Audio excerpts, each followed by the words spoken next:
Hello, True Health Seekers, and welcome to another exciting episode of the Learn True Health podcast. If you love the Learn True Health podcast, as I know you do, come join our membership. Go to learntruehealth.com/home kitchen. That's learntruehealth.com/home kitchen. We have some wonderful lessons on boosting the immune system and foods that you can use that are in your kitchen right now to fight off viruses. So come join the Learn True Health Home Kitchen and learn how to use food as medicine to heal your body and keep you healthy. LearnTrueHealth.com/home kitchen. Welcome to the Learn True Health podcast. I'm your host, Ashley James. This is episode 416. I am so excited for today's guest. We have on the show Cory, who's an award-winning filmmaker. Oh man, I love your most recent movie, Superhuman, The Invisible Made Visible. You produced some wonderful documentaries, and I really am excited for my listeners to check out your documentaries because they're so relevant to helping people heal their body.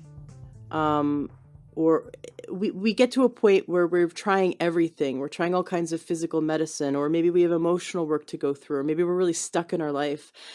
And the one thing we're not tapping into, which is our most powerful tool, is our mind and our consciousness and our ability, our mind's ability to shape and change our reality.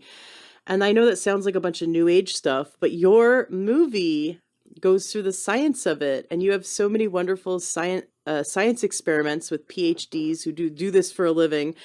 And by the end of the movie, you walk away a believer that the mind has the ability to change our reality, and our mind shapes our reality. And it can be a very beautiful thing to cultivate that. Caroline, welcome to the show. Hey, Ashley, thanks for having me. It's great to connect with you. And you said it, it's exactly what you said. We don't talk about this that much. Actually, I take that back. Everybody's been telling us, and we've been hearing over and over, that the mind affects our body, our health, our stress level. So even in mainstream medical field, we know now that meditation is helpful for reducing stress and, imbalances and things like that. So what I wanted to do with this film is take it to the next level. It's not just theory anymore. It's like, show me how how it's possible that the mind is actually having a physiological effect on my body. So yes. that's exactly why I made this film, because it's no longer new age stuff, just theory. This is the proof, this is the demonstration, these are the devices, this is the science, and this is very real, very measurable. I like that you said the mind is having a physiological effect on the body. Measurable. It's measurable. It's you can see it. Exactly. My experience of this, back in 2005, I became a master practitioner and trainer of neurolinguistic programming, timeline therapy, and hypnosis. And I often attended the American Board of Hypnotherapy conventions that they would have on, actually, the last one must have just happened, but it was every President's Day. They did it for like 20 years. And they would have, as the opening evening, it was like Friday evening, they would have all of us in a big ballroom. So there'd be, 2 or 3 or 100 or 1,000 or however many people there was. It was a big ballroom, lots of people. And the first event would be this man who is a PhD professor. He taught at one of those big universities in California. And he would come on stage, and he was very factual, and he'd talk about telekinesis. And of course, we're all like, okay, this is a little out there, but Wow. we're at a hypnotherapy convention. And, his day job is teaching physics. So he believes in reality and in measuring reality. He's a physicist. And so he would take this giant iron bar that was maybe 2 inches thick, very, very big iron bar used in making the railroads. And he would have us all come up and touch it and pound on it and feel that it was absolutely solid. It was a solid, there's no, it was not a magic act at all. It was solid. He would hold it in both hands and he would pause and he would meditate with it, and then he'd turn it into a pretzel. And we'd gasp. We're like, what Yeah. just happened? And then he'd say, okay, now feel it, touch it. And again, we'd come up and it would be completely solid. And then he'd spend the Yeah. next few minutes explaining what happened. That our mind has the ability to speed up matter, to speed up all the electrons and all the matter inside that iron bar to the point where he could mold it. And then he'd Yeah. teach us how to do it. And we'd all be holding lots of cutlery. He'd hand out silver cutlery. So we're all holding, I remember holding a knife, and my friend, who's also from Canada, was holding a fork. Now, and her and I had known each other for several years. I've known her not to have some superhuman powers. She was just Yeah. a regular like me. And she's holding the fork and she's doing what she's practicing what he said to do, which is with your mind, imagine that, the spoon is bending, or that the fork is bending, and imagine that you're speeding up the electrons. So I was having a hard time because I really wanted my knife to move. Yeah. I really wanted my knife to move. Like I really, really, really wanted it. And I think I just desperately wanted it too much. And I wasn't actually just doing it. Kind of like if you have your arm resting and you just say, oh, I really want to move my arm. I really want, but you don't actually just do it. You just, not wanting it doesn't happen. Wanting doesn't make it happen, but doing it does. So I was not successful as I was doing it. And I looked over at my friend who's holding the fork, and she's holding the base of the fork and she's holding it up in front of her, looking at the four tongs of the fork. Yeah. Yeah. And I, if, I'd believe you if someone told me that they like dropped acid in my water before the event, because I watched as she was just gently staring at it, and I watched as every single tong moved away from each other and then Hmm. curled up. They all curled Yeah. together. And I looked around the room, and some people were successful, some people weren't, but I watched as people with their minds bent spoons, twisted knives around. Some people would hold the knife and they'd sort of warm up the molecules with their mind, and then the knife would be malleable and they could turn it into a pretzel and then would harden again. And whereas some people could just look at the object and move it. And that was, he would come every year to the American Board of Hypnotherapy convention, and it was like the highlight of the weekend, obviously. But Yeah. seeing that with my own eyes left Yeah.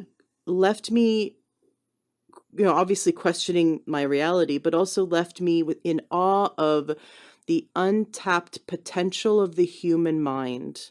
Exactly. Absolutely. That's it. People don't realize, that this is real. Like they can do this. And that's what I was trying to do with the film, to make it very kind of an everyday thing. Like that's why we didn't just show like people who were super trained. I had in fact guests who had never done anything like this, and they would come. We would teach them in a couple hours the basis of telekinesis, and they would be able to move stuff like it's no big deal.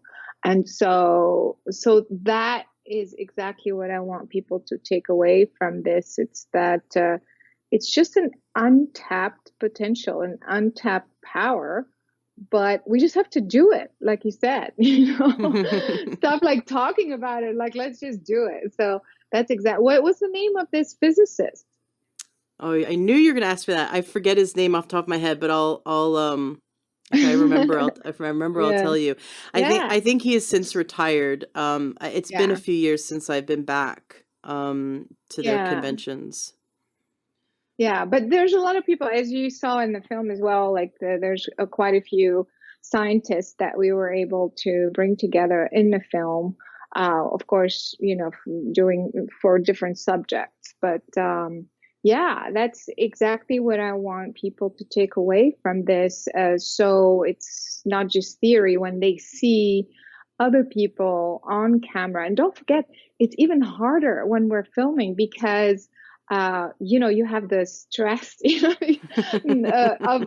want to succeed, you don't want to, even though it's edited eventually, but then it's one take when like we don't cut when we're doing the experiment, during the experiment.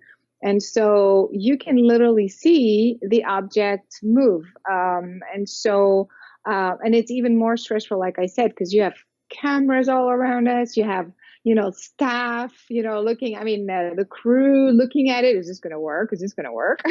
you know, so it's that much more tension and stress on Mm-hmm. you. And yet, so when even under those conditions, when it works, it's pretty amazing. So that's kind of what I'm hoping people will realize, to just try it. In fact, we're doing a seminar, we're doing workshops teaching everything that's in the film, the telekinesis, the changing the pH in the water, the blindfold perception, everything that's in there. We're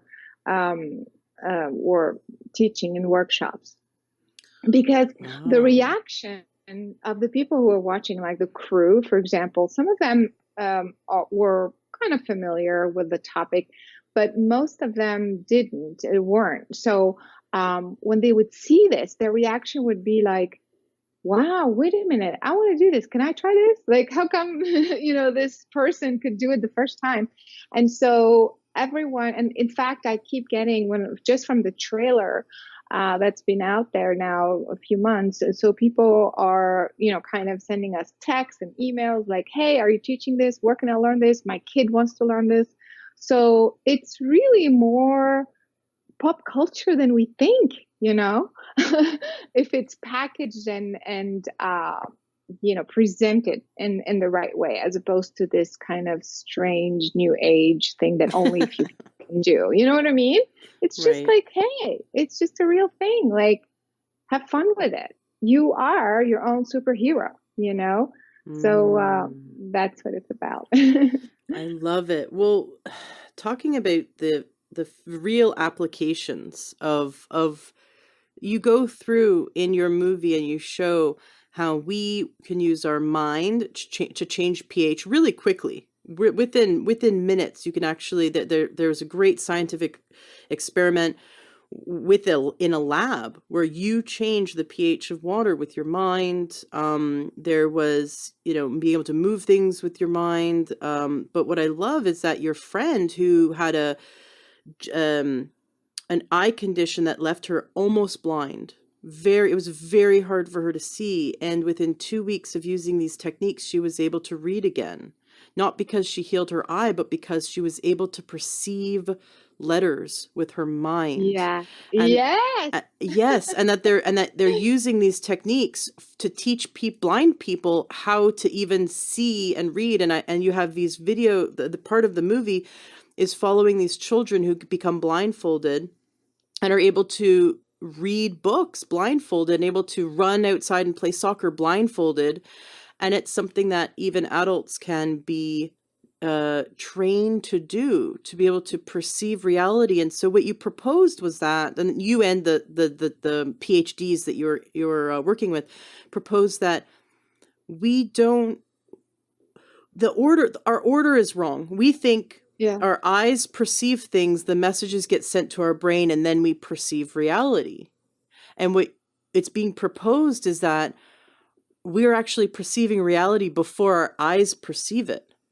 And Yes. that our eyes kind of are the secondary system to go, okay, yes, that's, I thought that was there and it actually is there. But that we do have, our brain has the ability to perceive information and to both intake and perceive information from the outside world, but also to influence it. Yeah, it's consciousness, if you will, because your consciousness is non-local. And so it's tapping into a unified field. It's tapping into an information field. Whether you know it or not, you feel it or not, you understand it or not, you are bigger than your body. So your consciousness is constantly retrieving that information first. And then the brain, the physical brain, translates that information into a visual, data. So then you see or you hear what your consciousness has already tapped into. So it is the other way around. Whereas we are not just taught, but we're literally programmed to think that what you see is what is real. What you see or what you hear is what is. Everything else doesn't exist. And so that's a big problem because, first of all, the order is wrong, like you just said.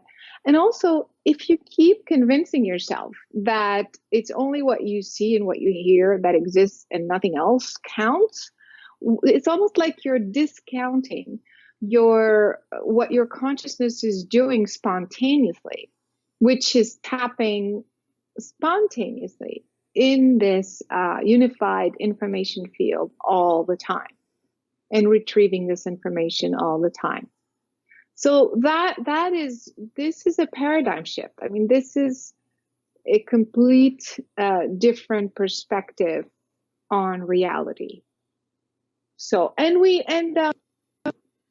show this in the film. So it's not just a small, like just a few kids somewhere in the UK because they're in the, doing the specific training.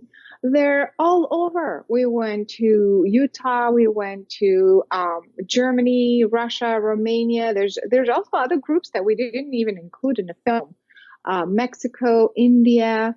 We just want to, it's obviously the film gets very, very long. So we just went to enough places, shown enough people of all ages, different backgrounds. And by the way, the methodology is actually different. So some folks use a vibrational methodology, meaning they're tapping into the information field through vibration, reading the information as a vibration, and then translating it into a visual data. This is one group. But the other groups do something completely different. They use visualization and of course intent, especially with the kids. It's so easy to teach the kids. Basically, and really allowing your consciousness to be in the universe, accept that you are everywhere in the universe, that there's light everywhere, and then to bring that through the physical brain, the physical body, and translate that light into the visual data, and then you start to see. It sounds crazy, but it works, and it's in the film, and there's people from all over doing it. I want to back up and get to know you a little bit, get to know why did you create this film? What happened in your life? Because this is a huge project. This is a huge project that took years and a lot of energy, a lot of time and money to create this beautiful documentary. What happened in your life that motivated you to put forth the effort to build this and create this documentary? Well, actually, since I was very, very young, even at the age of 5, I could perceive subtle energy, not just aura, but I could see basically the energy field around people's consciousness. I could just look at them and know everything about them. And so, of course, I was 5 years old. So, I thought it was like, oh, everybody can do this. I didn't think I was anything special or it was anything special. So I just kind of went along with that. I don't know if you want to call it ability, because I think everybody can do this. But what happened is that because it was so spontaneous, I also had an experience where I could kind of hear telepathically, kind of communicate telepathically. And so what started to happen was not so much like, oh, wow, this is happening to me, but it was more like, how is this happening? Like, what is the mechanism that allowed me to do this when nobody else, for example, could see the subtle energy or could understand certain things before they happened and things like that. So I kept kind of wanting to know the mechanics of this. And so as I grew up, of course, I went into the field of psychology. So in college, I studied psychology. But by the time I got to, graduate school, it was like, oh, this is not even close, we're missing a whole field of understanding. And so I continued to explore and research and really bring my own knowledge from my own experiences. For example, I would look at someone and I knew the root cause of their whatever illness or struggle. And so they had been trying different kinds of healing methods and doing psychotherapy for like 20 years, and they were still at exactly at the same place. And so, but then when I would tell them, oh yeah, well, you have this because in a past life you had this and that, or because before you were born you're supposed to come in with a twin brother, but this happened, or things like that. It was like I was able to pinpoint the root cause, and exactly at that time their problem would go away. So this was validation for me. It was like, okay, I'm not crazy. This is real. I am tapping into an information field that is accurate. I just have to train myself to make sure that I'm not projecting, that I'm not kind of mixing with my own interpretation and things like that. So this was my personal training to that allowed me to develop a whole methodology. Okay, how do you stay out of the objective observation? How do you then shift, the energy field? How do you do it? So it took me 20 years to develop a methodology in energy medicine for healing and also for consciousness expansion. So I started teaching other people to read the energy field in this way and to go directly to the root cause. And the method, it's not just one way, it's many different ways. It's color, it's sound, it's geometry, it's 0 point, there's all kinds of techniques all together. So I did that for a long time. And so even though for example, I would working with people who had a cyst, and we would do one session and the cyst is suddenly gone, and you could see it on a ultrasound. 1 minute it's here, the other minute it's gone. People with cancer, So even though I had so much validation, and even my students, people who were studying it, had so much validation, this stuff works. It's very strange, but it's almost like I still had to go to the next level. It's like I had to not just go from the experience of, hey, you had this condition and now you don't, or you were stuck in your life and now you're not, going from the experiential to the actual scientific demonstration. It's almost like people still need this additional validation, to kind of prove to themselves that they have this healing power. It wasn't a fluke. And so that's the reason why the subject itself was very easy to me, because, everything I said, it took me my whole lifetime to explore the mechanics of consciousness on matter in the physical world, in other dimensional fields, what have you. But it was more like I need to, at this point, go beyond the experiential and bring the data, the scientific, validation, demonstrations. And that is the reason why I had to make this film. And I wanted to also invite people who had never done anything like this before to take part in the experiments, in the demonstrations, to show that anybody can do this. And I wanted to bring some credible scientists, not just just a few people who are just in the new age field, or Woo woo. just yeah. I mean, and I think I managed to do that. And so that's the reason why I ended up making this film, investing so much of my time, energy, and money. But I think it was worth it. I think it's worth it. I think it was worth it too. Now you've this isn't your first movie. You've made other movies. Yeah. So again, because I had so many experiences with like otherworldly beings, like, so when I was 5, that one experience that I had, I realized that I wasn't just looking at people's energy field, but I could see beings, like I could see angels, I could see spirits. And it was obviously nothing scary. It's not like, in the movies, where you see dead people. It's so scary. It was nothing like that. It was beautiful, angelic, light beings. I could feel them. I could talk to them. I would see the type of energy they had and what they were doing here on Earth and things like that. So that also stayed with me my whole life. And so I kept kind of not just thinking or feeling that somebody was there. I would literally see them. I would literally and so because of that, I also felt that I needed to demonstrate that we're surrounded by so many types of beings, and what those worlds were about. So that was my last film, called Among Us.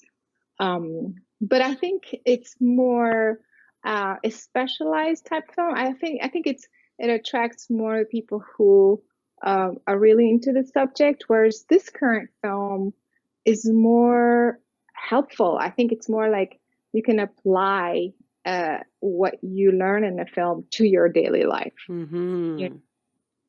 Especially the experiment we did with pH. There was a physicist, William Tiller, actually did a famous experiment with pH. He was able to demonstrate that a group of, I think it was his students at the time, they would focus on a sample, a water sample, and they would just intend it to increase the pH, or change the pH, and it would happen. So they did that scientifically. They did that study, and I think he published that study. I believe it was in the 80s. But anyway, so this showed at the time that your consciousness, your mind, can literally change the chemistry of water. And so I wanted to replicate this. So I worked a lot with water and DNA with another scientist, Glenn Ryan. And so the reason why I had to include this in the film, and why this is so important, it is because if you are able to change the chemistry of water that's sitting in front of you, it means that you can change the chemistry of your body. Mm-hmm. That's the point.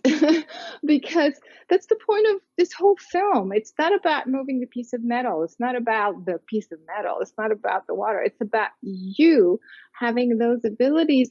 And so, especially water, because we hear so much about,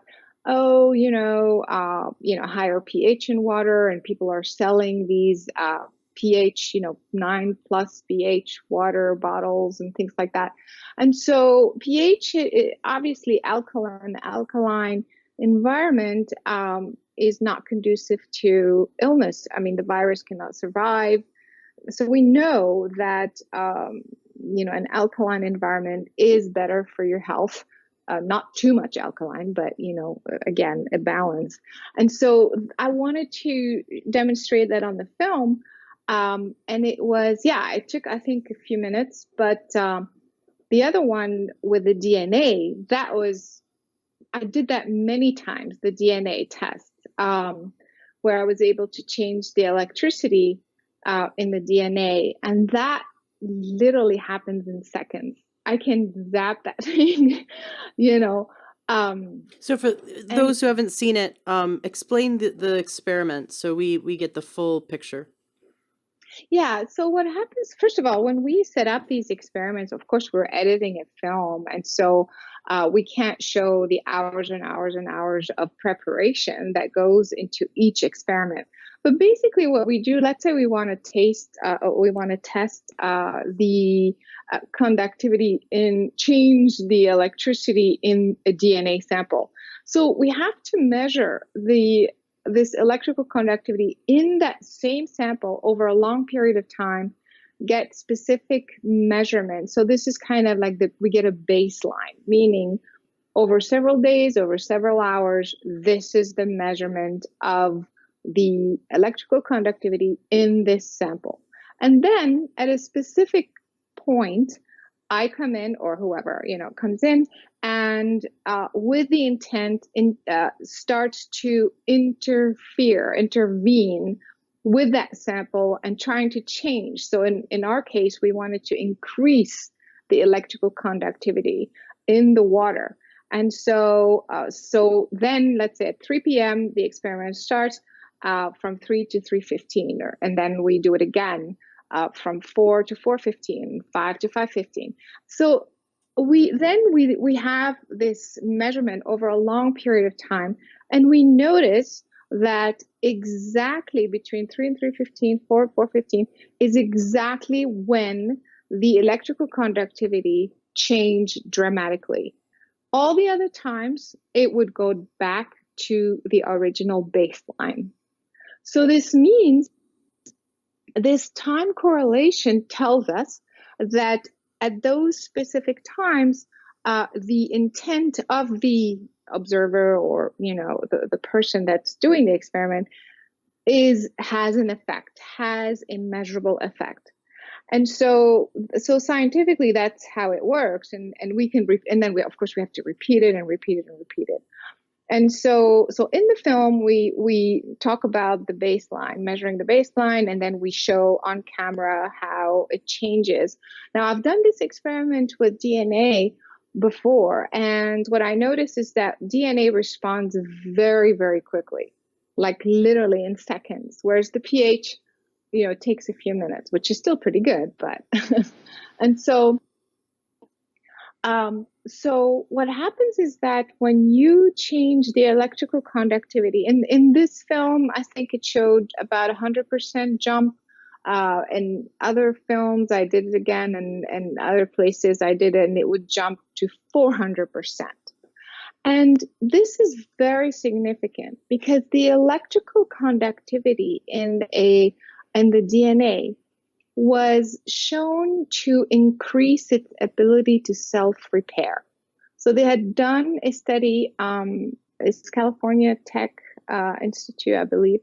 They had done a study to measure, or to see a correlation at least, between the electrical conductivity in a DNA sample with its relationship to self-correct. So if you have any sort of imbalance, any sort of, something not working, and you increase the electricity in the DNA sample, you basically restore its original kind of pattern, if you will. That is huge. And imagine that you can do that in 10 seconds. I mean, I did it in 10 seconds in the film, So this means that your mind, your consciousness can self-repair, help your DNA to self-repair. I mean, if that is not significant, I'm not sure what is,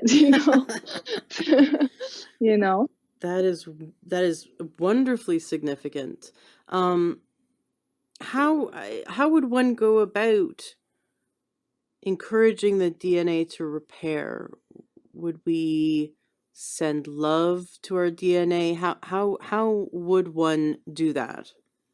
Yeah, so that's what I was saying. Like, we are now teaching workshops, but I'm also writing a book. Like, it's more of a manual exactly for that. To basically, first of all, to understand, like anything else, it's your consciousness. So you have to prepare, just like in like anything. So you have to know what type of state your consciousness has to be in, what type of meditation needs to have that is more useful, because everybody meditates differently. So people say, oh, I just meditate, I do mindfulness, or I do this, or I do that. Well, yeah, but to me, every type of meditation does something different. So you have to do the meditation that works for what you are trying to do in this experiment. In this experiment, you want your mind to be very, very fast, very, very accurate, very, very precise. So, and you want it to be very quiet. So that's the reason why it's a specific meditation. So, it's actually, I have one that's online. It's free of charge for people if people want to take a look at that, just as um, I mean, it may look or sound like a simple meditation, but actually, it has, if you want, the pattern to get you to that point of specificity and aligning your mind channels very specifically. And so that's the preparation. Then you also have to understand, which was very, very interesting, actually, working with all of these devices. It is not the same when you are trying to affect water, then it's not the same as trying to affect a piece of like an electronic device or an electrical device. It's completely different. Or to move a piece of paper, or to try to influence a metal, like you were saying earlier. It's a different feeling. It's almost like you notice that the biological substance like DNA or water responds to your, I want to say commands, but you know what I mean, to your intent, let's say, Mm-hmm. in a very different way than does the spoon that you're trying to bend. It's almost like we know, so you have to kind of know all of these things so that you know how to approach whatever it is you're trying to influence. So if you're working on your body, of course, sending love and all of that is great, but you want to be more specific. You also want to be aware of what's coming up for you and release that. So, for example, so that's part of the preparation. You know, as soon as you sit down and you try to do something like that, I can see, the people's mind, mind chatter kicks in, like, wait, can I do this? Is this going to work? I don't know. And, maybe other people can do it. Am I gifted? All this mind chatter is are blocks. And so you can't start the experiment if you have all these blocks.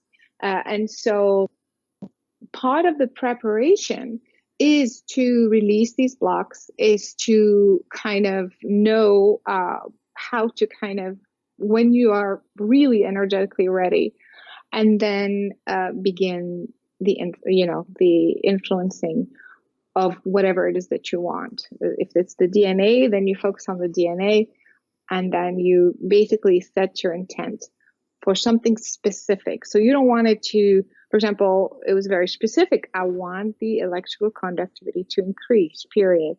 Or, it's like, you can say, I want to get rid of my cancer. I want to get rid of, that's still too general. So I find that it's more efficient if you have more specific intents. So if you have more details as to, for example, what is contributing to your current imbalance, it's that much better. Than you target that imbalance. It's the thyroid, or it's this, or it's the chemistry in this part of my body, and so on and so forth. Mm-hmm. Does that make sense? Mm-hmm. Absolutely. I remember in one of my trainings back in 2005, there was an MD, a doctor, who was studying along with us. And we came to this exercise using a pendulum. The pendulum was just a biofeedback. Yeah. We would swing it, and it would go from it would start swinging, let's say, northeast, and then it would go up like a sunrise and start then going towards southwest, or sorry, and then north south. So it just kind of like arced, Yeah. and we would say to it, as it was arcing upwards, we would say, as this as this moves up progressively, so it's swinging, going from one direction to arcing to swinging, going to a different direction. my metabolism is increasing. Mm. And this doctor just totally didn't believe it at all. So it's not like placebo, because he thought this was just ridiculous. He said the Yeah. mind, he actually said it, the mind cannot affect the body. I've spent Oh, eight wow. years in Really? medical school. The mind cannot affect the body. It's not Hmm. possible. I don't know why he was taking these trainings, but he said the mind can't affect the body, probably just to be a better doctor, have more tools in his tool belt. But he said the mind can't affect the body. This is ridiculous. I'm going to prove, like, he actually was the demo. So our teacher brought him up in front of the class to teach this. Um, and the fact that he was totally didn't believe in it and thought it was a sham was great, because what happened was, as he's doing it, so he just says to his mind, unconscious mind, um, raise my metabolism and show me that you're raising my metabolism by the movement of the pendulum, because Yeah. we're using it as a biofeedback. So the micro muscle movement, it's not like we're not moving it with our mind. It's not telekinesis. It's simply the unconscious mind can control micro muscle movements in the fingers, and so he's just holding it there, but his unconscious mind is moving it. And so we're watching, and as it's moving up, and he wasn't surprised that the pendulum was moving. He had moved a pendulum before. His unconscious mind had moved a pendulum before. It wasn't a big deal. But we noticed that his neck started to get really red, and the Mm. redness moved up his face. And by the Wow. time the redness had crept up to his eyes, beads of sweat began to form on his brow, and Ah. he yelled out, "This is impossible! What is going on? I'm so hot. I can't," and he's like, he throws the pendulum, he's ripping off his coat, his blazer, and loosening his tie. And he sort of angry. He says, "This is impossible. The mind cannot affect the body." And he's fighting with it because he saw with his own eyes and experienced in his own body that his intention, his mind's Mm. intention to increase his metabolism, and the command he gave it a conscious intention to his unconscious mind. His unconscious mind um, communicated back that he was doing it, that it was doing it. And just with the intention of his mind, within seconds, it wasn't even a minute, it was like maybe 30 seconds, he raised his metabolism to the point where he was sweating and had a huge flush of blood flow and heat. He was very hot. His whole body was hot. So that kind of blew us away too, because he didn't believe in it. So it's not the Yeah. placebo effect. And so Yeah. he had to really re-examine his 8 years in medical school, because the mind absolutely affects the body. And what does that mean? We're walking around listening to other people's suggestions, the media's suggestions about our health, and how much does that play a role in how we create our reality and how we create ill health. Mm. Absolutely. I mean, look at the commercials. Like every 2 seconds, there's a commercial on a drug, because we're all going to get sick by the time we're 50, and women are going to develop that, and men are going to be that. And it's like we're definitely programmed to Mm-hmm. become ill. Mm-hmm. So this is fascinating, this story you just told about this. But I have to say, the fact that he was even in that class, a part of him, I think his unconscious mind totally believed in it. And so it's his conscious mind, it's his logical mind that doesn't even want to go there because of his medical training. It's like he's now going to re-examine what he spent 8 years or 10 years or whatever that is. He's now going to question that. But unconsciously, that's what brought him to the class. And of course, that's what demonstrated the effect, you Mm-hmm. know which also, you bring up the point that we don't even have to believe. I mean, it's better if we believe, because it's more efficient and faster. But even if we don't believe, there's still something happening. Even if we don't believe consciously, I want to say, you know, Right. it Well, still works. belief is not required for you, for your consciousness to affect your body, because it Yes, always is affecting your body. And you proved that in your movie with all the different scientific experiments you did, that our consciousness is constantly talking to our DNA, right. talking to every molecule in our body, and even across the country, across the world.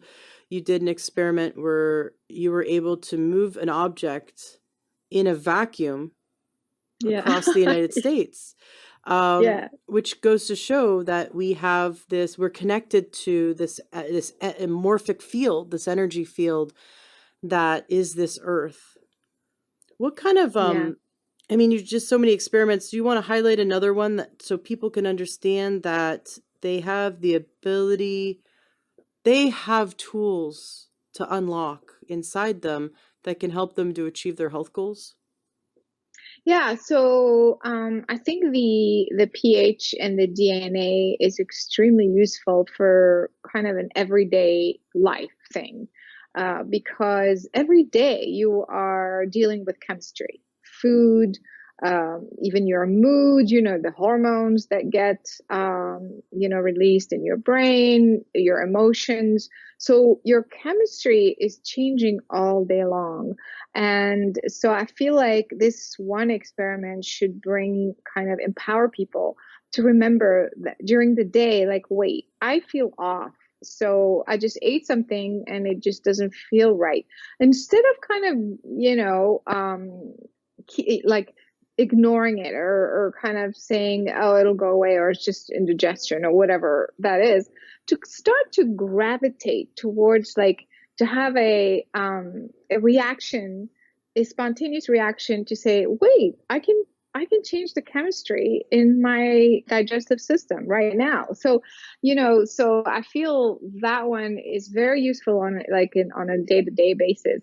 The other experiments, for example, the one that we did with the long distance, the remote viewing, and of course the telekinesis and the blindfold. But for example, the remote viewing, that one I feel also is very empowering for people who to just remember that all these crazy synchronicities that happen in their life is not, even on a day-to-day basis, is not synchronicity. This is, it's like your brain and your consciousness is tapped into a universal consciousness, a collective consciousness, and everybody's tapped to the same field. So why is it so crazy to think that, oh, I just thought of Ashley and then the phone rings and it's her? Like wow, this is not like weird stuff. This is how, it's like, actually there's science. I mean, scientists have also demonstrated and proven entanglement, meaning that two particles at a distance can actually exchange properties. They don't even have to connect with each other. So the property of one particle can be transferred to another and affect the other, and vice versa. Even not just like in a small way, but even on a cosmic way, like a star in the sky can do that with another star. I mean, this was demonstrated scientifically. So then, if you just allow yourself to imagine that, or just believe that this is real, this is the mechanics of who we are, so to not only just stop calling it like, hey, it's a fluke, it's synchronicity, it's luck, but use this mechanism for your benefit. For example, I'm about to take a trip somewhere, or for example, my son is on a trip and I haven't heard from him in 10 days. I'm worried. What's going on? For example, I can use this understanding of the mechanics of our consciousness to know that we are entangled. And if I train myself, there's a method that I call the merging process. You can pick up that information accurately every single time. And so that's why I showed the remote viewing experiment in the film.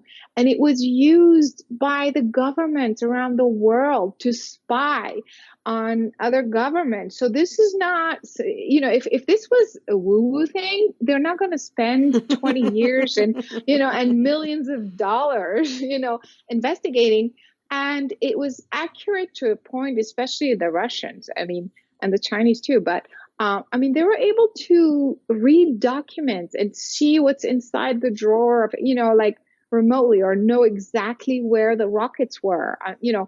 That is very precise, And so if at that level, government level, if that doesn't bring validation, and also with this scientific explanation and demonstration of how entanglement works, we can start to use this in our daily life and manifest so many things, feel so much better of how we are interacting with the rest of the universe, and use that to our benefit and manifest our daily reality differently. In the Bible, in the Old Testament, Genesis 1:27, it says that God made us in his image. And I've always been curious about that ever since I was a child. And it really dawns on me that what if this is what he meant, made in his image? Not that God has 10 fingers and 10 toes and walks around with a big beard and he's about 6'2" with blue eyes. Like, no, but that, right. But not in his image, like physically, like we're taking it literally, but in his image, in that, he gave us the ability to, be connected. We're connected in this morphic field. And you talk about in your movie, trees, they actually can measure it and prove it, but trees have an energy field that talks to each other, communicates to each other when a storm is coming, when there's a threat nearby, like that there's a mycelial network, that all living things that are connected to the earth, all plants connect through the mycelial network and communicate that way. But more so that they're able to communicate long distances that through this morphic field. And this resonance that we're a part of, that animals can sense it and communicate, and we also too are part of it, that we can both perceive it and affect it, with our consciousness. And what if that's what they meant, or that's what God meant by in his image, that he gave us this tool to shape our reality. Exactly. I totally agree. And, when we talk about that, to me, it has to do with being omniscience, omnipresence, and of course, we're not talking on a, on a creator level, but it's kind of like a smaller version of that potential. So omniscience is the ability to tap into all of knowledge in the universe. So, and does it even make sense that animals communicate that way, trees communicate that way, but not humans? How could, it doesn't even make sense, that certain things have been proven, have been demonstrated on an animal level, but not, and then it goes kind of strange when we talk about it in terms of human beings. It's the same mechanics. If anything, it's even more sophisticated. And so I feel like tapping into the knowledge of the universe spontaneously without going through a third party, directly being tapped into the source of all of information, all of healing, clarity, guidance. It's all there. And I feel that's exactly it. That we are connected, and to me, I think that is the definition of as above, so below, and being in his image. And I mean, it doesn't even make sense for it to be otherwise. Sometimes if you look around and there's millions and millions of breeds of animals, of, flowers and trees and insects, and look up in the sky, the stars, billions of stars and galaxies and universe and multiverses. So whoever created this, or however that whole thing was created, does it even make sense that there would be one species called the human being that would not be able, that would be completely isolated on this one planet and not be able to communicate with anything, not communicate even with themselves? You know what I mean? Like, it doesn't even make sense, that whatever divine intelligence, whatever mechanics is behind all of this, it doesn't make sense to not think, that it is all connected. It is, Hmm. you're part of this larger mold. If you're part of it, then you are it. You are, it's like kind of your hand. Your hand is part of your whole body. Whatever your hand feels, you feel. Whatever your hand is doing, you know what it's doing, and vice versa. If you're going through something, your hand is going to kind of feel it. It's like that. We're an extension. We're part of this larger consciousness, universal consciousness of all that is. It's a very famous experiment was done in DC several years ago where they tried to affect the crime rates in DC. And at the beginning, the chief of police was not on board. He was not supportive. But by the end of the summer, they had such a drastic decrease in the crime rates in DC that the chief of police became an absolute supporter. And how they dropped the rates of crime so significantly in DC was they meditated on peace. They got thousands of people together and they meditated and they focused their consciousness on peace. And people focusing their consciousness on peace with the intention of peace were able to drop the crime rates. Now, how is it that some hardened thug with a gun who's down on their Yes. luck and wants to rob a convenience store, who doesn't give two anythings about some monks down the street meditating, right? Like they don't, the people that do the violence, right? All the violent crimes, like those guys don't care that there's someone meditating for them to be peaceful. They really don't. And yet somehow the consciousness of a few thousand people were able to calm, to ground, to make these criminals choose a different path, a peaceful Yeah, path. exactly. Yeah.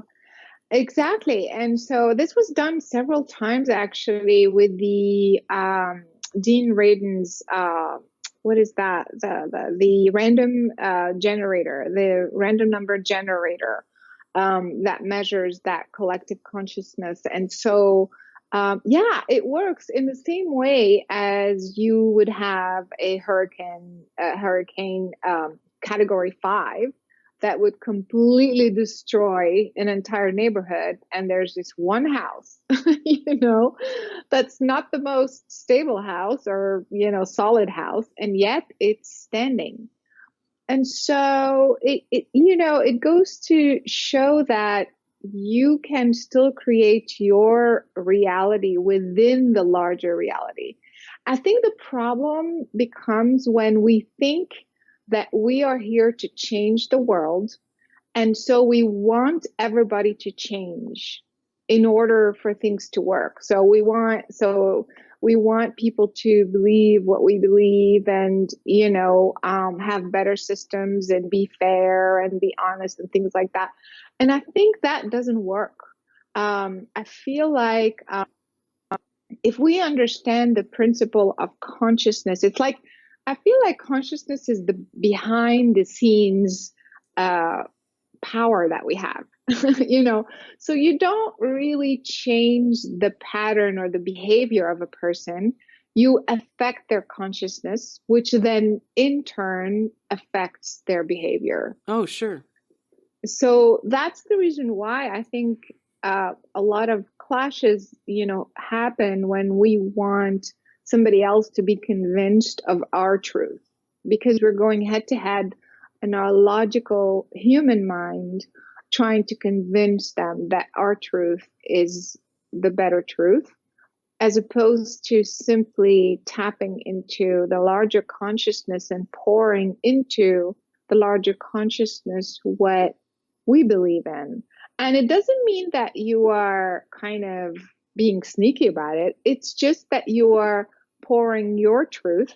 And if many people are pouring the same truth, then eventually it affects whoever is open to that truth, because there's still free will. Mm-hmm. you know Mm-hmm. so on some higher level, this thug in DC that was just about to rob the 7-Eleven, that his conscious mind would say, hey, I'm going to rob this 7-Eleven, and that's that. But on a higher, he's tapped into the same consciousness field that everybody else is. And so on a higher level, his higher consciousness kind of changed. Something happened in that field and told him, maybe not today, let's take a break. And so he was on some level open to it. He doesn't understand it himself on a conscious mind, but on this higher consciousness level, everyone is tapped into this, and everyone can receive that inspiration, that shift, if they're open to it. So a practical application would be, instead of yelling at the kids again because they Yes. didn't clean their room, Yeah. to focus an intent with love for them to feel motivated to clean their room or something, and try Yes. that every day. Yes. And Yeah. instead of just coming at them, just come at them from love, and just focus an intent that you're going to affect their consciousness, and then Yes. do this experiment every day, and see what happens. See if that your intention, your focus, your consciousness could affect their consciousness. Now, in terms of Exactly. healing our body, you said the more specific, the better. So you don't want to put in their consciousness, I want you to clean your room and go do your homework. You want, first of all, when you are working at that level, because this is part of the method that we work with, is you are, again, it's a method that I call the merging. So you're merging with their higher consciousness, and before you pour the love into it, you can already feel why they are not wanting to clean their room. And so, you know what I mean? Like, so do they not want to clean their room just to show you, is it like a defiance thing? Or do they not want to clean their room because actually they're not feeling well physically? Do they not want to clean their room because they just had a fight at school and they were bullied? You know what I mean? Like, there are different reasons why. Every kid is different. Every kid has a different situation. So again, before you put in the positive, you want to take out whatever is the root cause of the problem. And so if you do this enough, you tap into this root cause. And then let's say if it's something physical, then you can, before telling them to go clean their room, maybe you can be guided to give them the chemical, whatever, food or drink or whatever they need, if it's a tea, if it's a hot milk or whatever, something that will soothe or bring that chemical balance back into their body so they feel good. And then you say, okay, then they will naturally feel okay, and then they will go clean their room. You know what I mean? But if it's something that, let's say you feel that there was something happened in school, they were bullied, they feel ashamed or something like that, then you want to sit down and say, tell me what happened in school. Hey, okay. You know what I mean? So Mm-hmm. it's almost like first you have to feel the block, and then once that is resolved, it's very easy to pour the love, and then you just watch them change. It's very magical, but it works. I think the problem with kids is we don't really hear them. So even though sometimes We hear this. So some parents are really good. I mean, some parents are, okay, tell me what's wrong, what's bothering you, whatever. So, but what happens is that even though the kid says, well, this kid in school just said this or did that or whatever. So usually what I notice with parents is they would say, but it's okay, just don't think about it, just next time, don't talk to him or go play with your other friends or whatever. So it's almost like the parent is bringing the solution to make the kid feel better, or they're completely ignoring it. That's another case, of course. But even when they're trying to help, you're bringing a solution to the problem, um, but that is not really helping the kid kind of resolve the emotional block that just happened from that experience, if that makes sense. Do you Mm-hmm. know what I mean? Mm-hmm. And so it's more like, why is this kid attracting the bullying in the first place? Mm. Why is my kid allowing these circumstances? The other kids don't get that, for example. So I want to go behind the scenes again and feel the root cause that created this problem in the first place, and help that resolve the situation, help him resolve it at that level. It's a completely different approach because the kid then feels heard. Because if you propose a very loving solution, they'll feel the support. They'll feel like, hey, my mother has my back. Yeah, that's great. But it still does not resolve the conflict. Does that make sense? Mm-hmm. Mm-hmm. Absolutely. I like that you're starting by getting in their shoes, connecting with them, and then Yeah. going deeper. I think sometimes we kind of just override their feelings, and not just kids, but anyone we're interacting or wanting to influence, that Yeah. they should be doing Spouse. it this way. They should be cleaning the Yeah. dishes this way, or they should be doing it this way. Like they should do it my way. And then, or why aren't they looking for a job? Why aren't they doing this? Why aren't they doing that? They should be doing it this way. They should be doing it my way. And we're cutting ourselves off from this flow of energy by imposing our own will on people. Yeah, And exactly. Or why doesn't he call me when he's gone for so long? Or why, all the behavior of others. Yeah. and then instead, if we, close our eyes, take a deep breath and connect with their energy and just get in their shoes. What are they feeling? What are they going through? Can have that level of empathy Yeah. to connect with them and see if you can understand their world and what they're going through on an unconscious level, on a level of just connecting to their consciousness, and then from there help them to get to the root cause, help them to see it in a way that'll help them get out of that rut, or to shift their life, so that we're not just imposing our will on them, but that we're actually helping them to make those connections. So I think that's really, Yeah. really beautiful. How can we do that for ourselves when we get stuck? Yeah. So I see that also a lot in relationships. Like, for example, usually with women, they get very frustrated because, he's somewhere and he's not calling, or he goes to the store and he buys everything except the one thing that you really want, or you know what I mean? Like those little annoying things. And so you want him to pay attention to what you just said. It's like you want, and so I see this very, very often. And so it's very frustrating because to you, it's very logical. Like, what's the big deal? Just call me when you get there, or something like that. Or, hey, it's on your list. Like, what's the big deal? So, but I noticed that when you tap into their higher consciousness exactly at that moment, you notice in general, it's really not that he's trying to blow you off, or he's not like, like you're not important. I mean, sometimes it is, but most of the time, it's not even that. Sometimes they're just very ADD, like they cannot focus. Sometimes it's just that. Sometimes they feel that, that what you asked for is not so important, that you're going to be okay. So they're assuming that certain things are not important, even though you tell them it's important.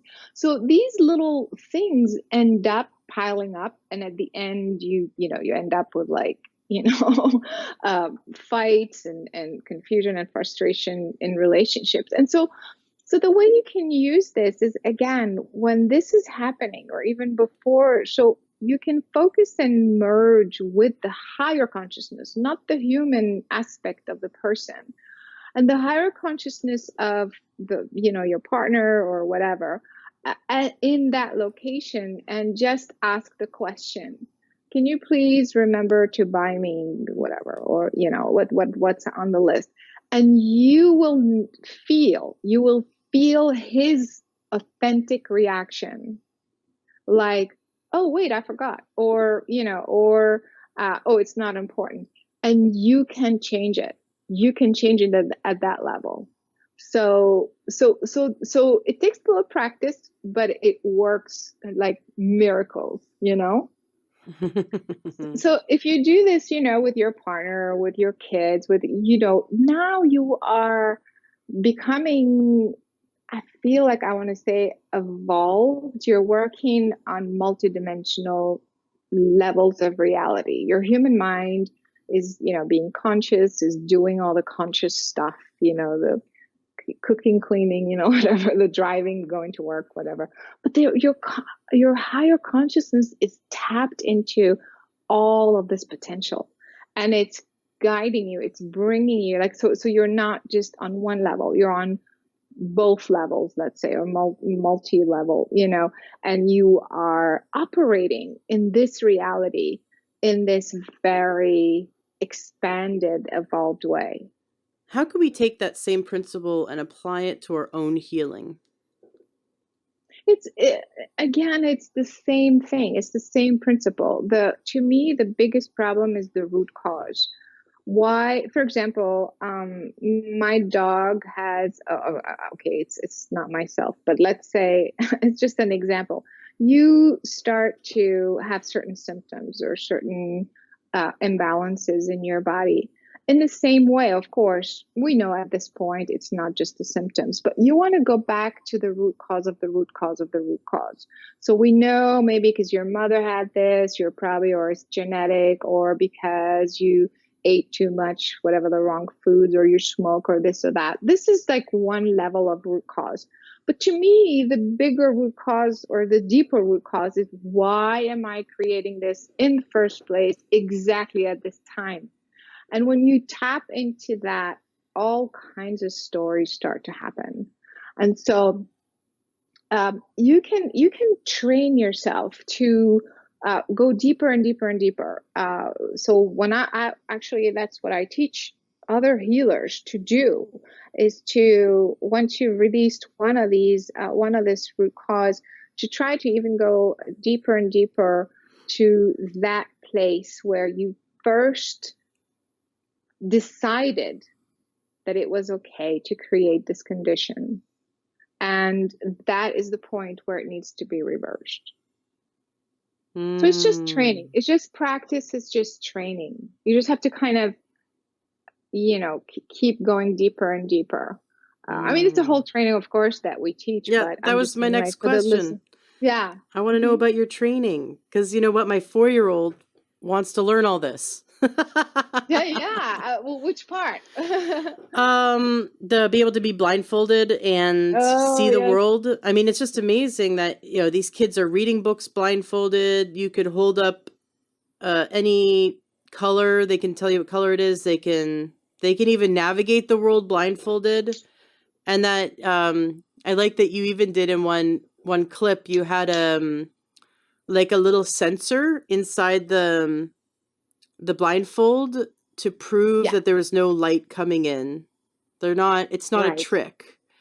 Oh, it's not a trick. And also, when you start watching that part of the film, in the beginning, you're like, yeah, okay, whatever. But then you see more and more and more people doing it, and just doing all kinds of amazing stuff, not just reading. And by the way, these kids, because somebody said, well, what if they just memorize the book? Okay, I mean, well, when I was there, for example, I would write something on a piece of paper that they had never seen before. They have no idea what I'm going to write, and then they'd be able to read it. So how does that work? So this is very much real, and kids are easier to teach because Mm. they don't think so much. Like you tell them, okay, you know what I mean? They're like, imagine that there's light inside. I want you to put light inside your mask, inside your body. I want you to go out in the universe and bring as much light as you can and put it inside the mask, and imagine that you are.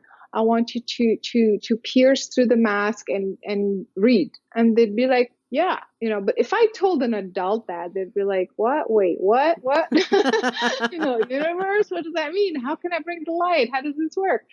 So it's definitely better for kids to do that. And yeah, we started putting some classes together. We have people can go to the Superhuman Film uh, website for those types of classes, but we're going to be, because we're getting more and more requests for kids, so we're going to do one specifically for kids, and also we're going to start doing them online.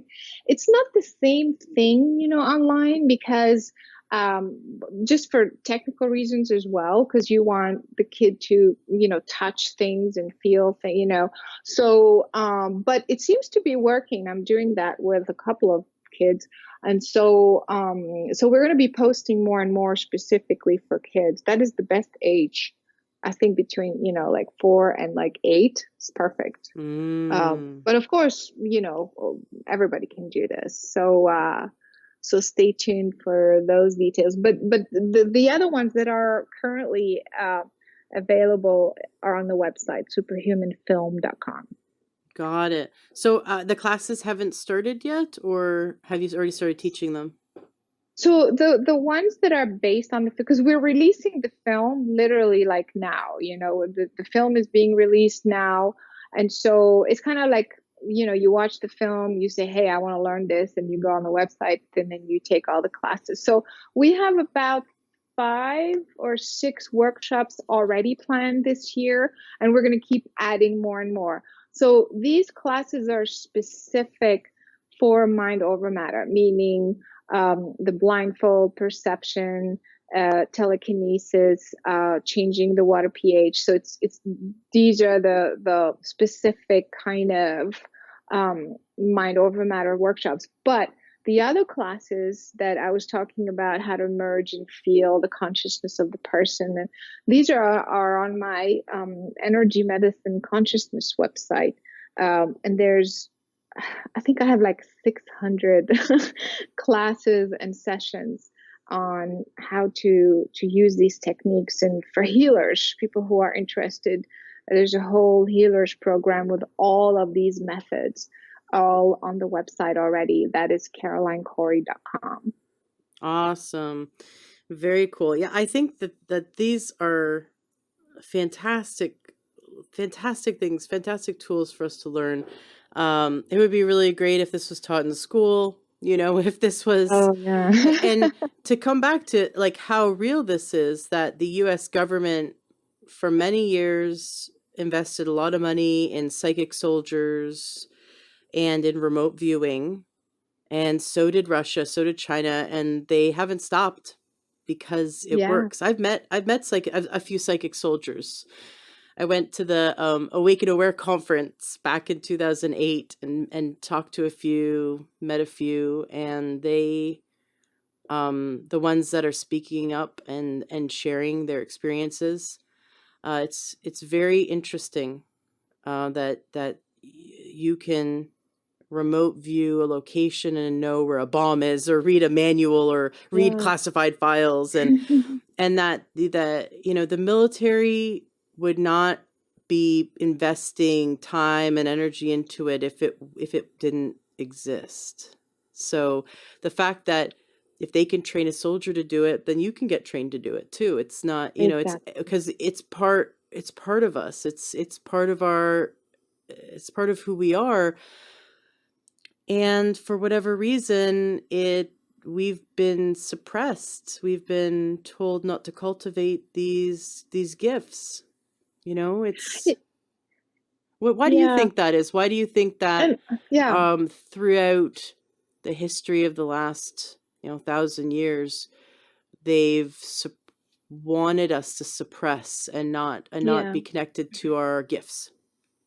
Well, there's a couple of answers to this question. On one level, I think it has a lot to do with our programming, that you have to believe what a scientist tells you because they're educated, and they are. That's not to say, they're not. But here's the problem. I think what people don't realize is this is what I call subjective science, which is a contradiction in terms, actually, because science supposed to be objective. But this is still science. The problem is it is subjective in the sense that, for example, today I'm going to be able to move this piece of paper, make it rotate 360 degrees very easily. But tomorrow, if I sit exactly in the same condition at the same time, at the same hour, everything is exactly the same. There's nothing interfering with it. I'm going to be able to maybe move it 10 degrees. And then the next day, I'm going to be able to move it, 20 degrees and then 40 degrees. And then on the fourth day, I'm going to make it, move 360 degrees.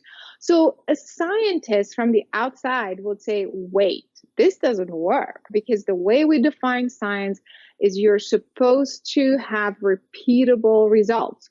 You're supposed to, every single day, you move an object, it's supposed to behave in the same way because there are physical laws, Newtonian physical laws that apply to the physical world. So if you did it once in one way and then the next day you did something different, that doesn't count. Therefore, telekinesis doesn't exist. It's crazy. Wait a minute. I move the object 360 degrees. Of course, we're talking baseline, everything else in a vacuum. The conditions are scientific. But the fact that every day the result was slightly different or very different, this should not make any difference, because under the actual physical laws, I shouldn't be able to move anything, right? Like, this should be impossible. So some scientists will look at the result and say, wait, this just moved like 10 degrees. That's nothing. You know what I mean? And so that's the problem. So they dismiss it right off the bat because it doesn't comply with the way, scientific experiments are conducted. And the reason being, that's why I call it subjective science, because this manifestation, this what's happening is that it has to do with my subjective consciousness, which is affected by so many things. One day I have less energy, or another day, my mother just called and I spent an hour and I'm on the phone and I'm exhausted, or my kid is sick, or blah, blah, blah. You know what I mean? Like, I am a living consciousness that is continuously changing. I am in constant movement and form of energy that is constantly moving. And it's that energy that is trying to affect a physical object. So that is the reason why the results are not going to be exactly the same. And again, but the fact that I have done that even once, it means I broke the physical laws of the universe. You see what I mean? Mm-hmm. And so I think that's one of the problems. So they dismiss it because it needs to fit, and they are trying to explain non-physical phenomena with physical laws, in other words, and that doesn't work. It just doesn't work. It just doesn't work. It's like, it's like you have the wrong ingredients, you have the wrong parameters for measuring this thing. Right. And so I think that's one of the, that's the main problem. But on another, I don't even know if you want to go there, but I'm talking about, hundreds and hundreds and thousands of years ago. I feel that there has been a lot of manipulation with the human species, even on a genetic level. I feel that there's been a lot of interference and a lot of genetic manipulation that kind of made the human gradually, generation after generation, thousands of years later, become very limited. Um, I mean, more limited than it should be. I think something on a genetic level, it was programmed so that you keep going in circles, so that you don't expand out. You stay inside your little bubble, and that programming, is very, very, very ancient. So, I don't know if you want to go talk about those kinds of things, because we're talking about other types of species, and doing stuff like that. I don't know if this is part of this. Well, If I you know, know I'm share into with me it. another. Yeah. I'm interested in everything. Leave no Yeah. stone unturned. Well, if you think about it, I think we've been programmed to have a fear. If someone had awakened their gifts 500 years ago, they'd be burned at the stake, Yeah. or Exactly. the Spanish Inquisition, right? And so if you look at the last 1,000 years or 2,000 years even, there's a concerted effort by the ruling people using religion and government to control us and to not want us to be awake and be empowered. So there's a fear. Don't be a tall poppy. Don't stand out. There's a fear of standing out because we'll be culled from the herd. We'll be Yeah. somehow put back in our place. So we have to acknowledge that there's a fear inside of us that if we were to tap into our own gifts, that we're afraid we'll be rejected by those we love and care about, and that it's part of our survival to fit in. We have to, get that it's safe. It's safe to tap into our gifts, and that we all have them, and that there's no Spanish Inquisition coming after us if we become fully empowered in our gifts. I really would love every single listener to be able to tap into and use their consciousness to support their body's ability to heal itself, to unblock what is blocked, to adjust the pH, increase the conductivity of their DNA, to increase the absorption rate of nutrients, Mm. increase the uptake of nutrients into the cells, to open up their capillaries and their increase the oxygenation to the cell, like just all these little things that Mm. we could focus on.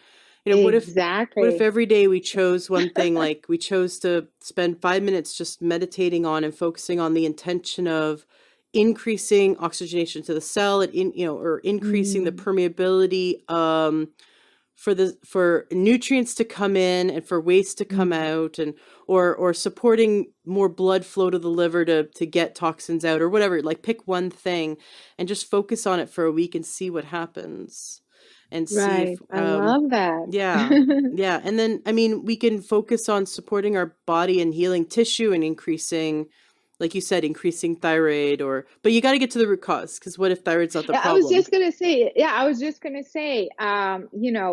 I can't stress that enough. So part of this work, though, is to first tune into why that is happening in the first place. Because if you're focusing on increasing, let's say, like you're increasing your metabolism or something. So, but it's almost like you are adding more information to the cells. You're telling your cells, okay, now I want you to behave this way. My intent is that I want you to increase your electrical conductivity, or I want you to increase your vibrational whatever.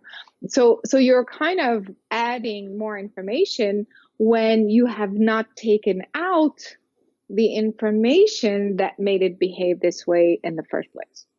So that's why when we talk about affirmation, it's kind of the same thing. You can't be saying, oh, I'm healthy, I'm beautiful, I'm successful. So I'm not saying it doesn't help, it helps, but it's not efficient enough. If you are saying that, you're still saying, I'm successful, I'm healthy, and your unconscious mind and your cells still have the old information of, I'm not good enough, I'm a failure, I'm abandoned by my father, and so on and so forth. That is part of, like, it's like revolving door. You have to do both at the same time. That's been my problem with affirmations because you can say, oh, I'm successful, I'm rich, I'm beautiful over and over again. And yet, let's say you've got no money in the bank account and you really have a unconscious belief that you're not beautiful Yeah. and you're unemployed or you're not successful.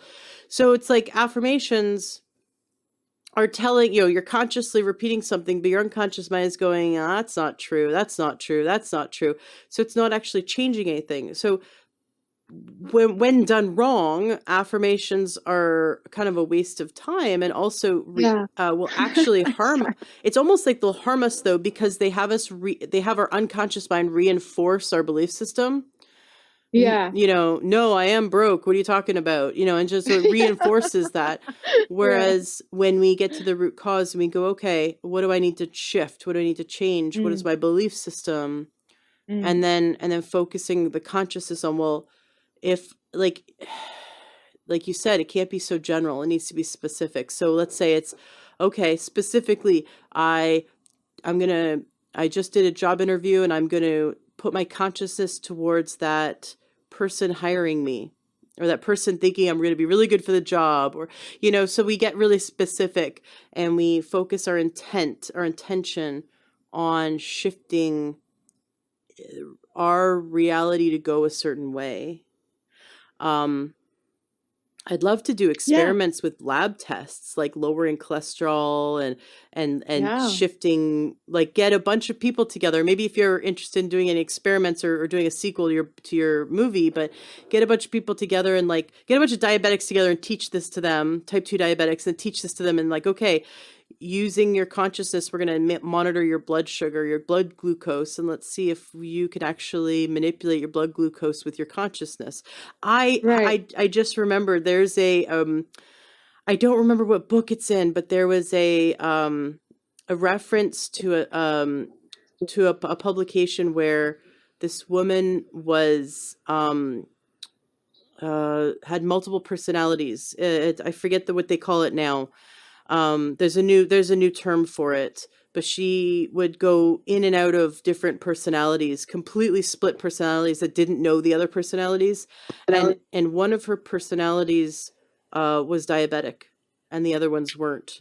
And she would, when she went into the personality with diabetes, she would immediately, her blood sugar would change, and they would monitor her, and the other personalities didn't have it, and she would not have blood sugar problems when she was in those other personalities. And the doctors were baffled to be able to see that personality, that the mind could actually affect that. So I think that I'm not saying people should just stop taking their insulin or stop to, you know, or eat donuts and then just imagine that they're not having high blood sugar. It's not what I'm saying. I think diet and lifestyle, physical things are very important. But what if part of keeping us sick is continually holding on to the belief that we're sick? Absolutely. Absolutely. Yeah, exactly. That's exactly it. And in fact, we are opening a lab and we're definitely going to be doing more along those lines. But again, like you just explained with that example, there was a root cause for this person. The root cause was that she had multiple personality. So it's not just genetic, it's not just the diet. So but then you go deeper into this and go, wait, why did I attract or create this multiple personality condition in the first place? So you keep going, like, again, like I said, the root cause of the root cause. And then when you get there, this is when the diabetic condition is going to shift.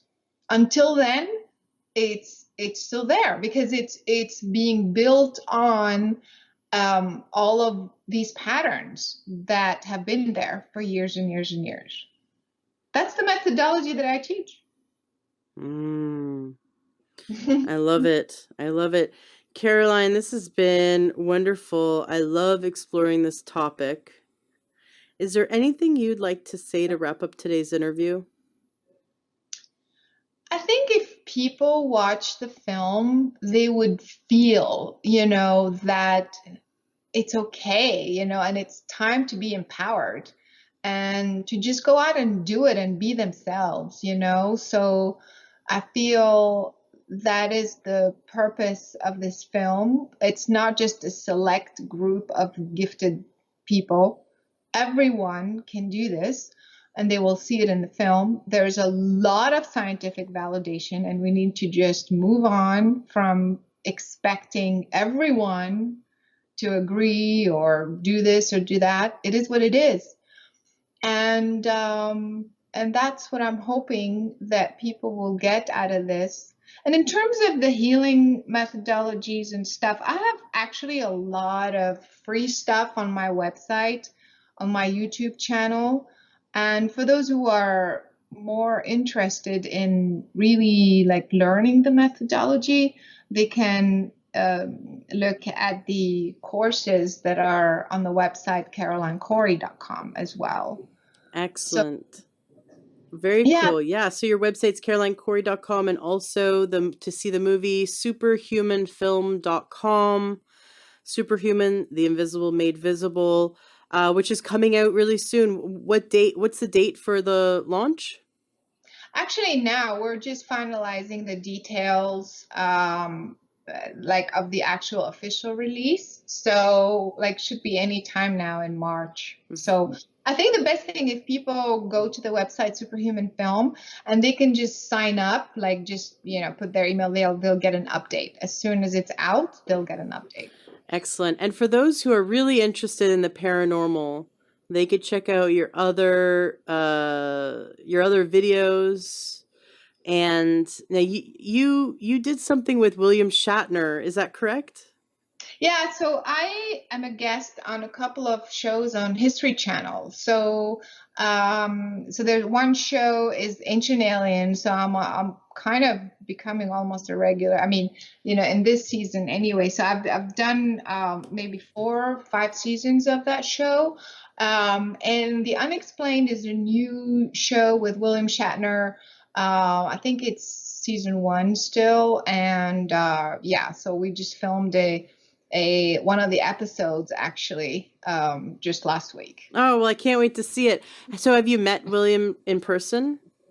Yeah, actually I met him in at another event actually, because these shows, like he does the hosting, we're not necessarily filming on the same day in the same space.